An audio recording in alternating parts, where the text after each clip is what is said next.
ఒక చిన్న గొర్రెపిల్ల తన యజమాని యొద్ద ఉంటూ యజమాని సిద్ధపరిచిన ప్రాకారంలో సురక్షితంగా ఉంది.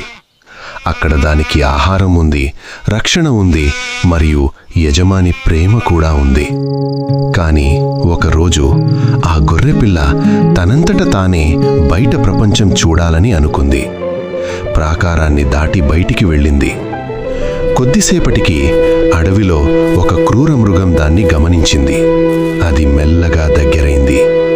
గొర్రెపిల్లకు అర్థం కాకముందే అది దాని చేతిలో పడి చనిపోతుంది. ఇదే విధంగా మనిషి కూడా ప్రభువైన యేసుక్రీస్తు సంరక్షణలో ఉన్నంతవరకు సురక్షితమే. ఆయనలో శాంతి ఉంది, రక్షణ ఉంది, జీవం ఉంది. కాని మనిషి దేవుని నుండి దూరమైతే అపవాది ఎప్పుడూ సిద్ధంగా ఉంటుంది.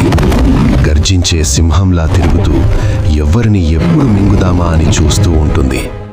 ఒక్కసారి ప్రభువును విడిచి దూరమైపోయాము అంటే ఆ గొర్రెపిల్లవలే మనము కూడా అపవాది చేతిలో ఈ లోక వ్యసనాలకు బానిసై నశించిపోతాము. కాబట్టి ప్రభువులోనే ఉండండి, ఆయన సంరక్షణలోనే జీవించండి. అక్కడే నిజమైన క్షేమం ఉంది. ఆమేన్.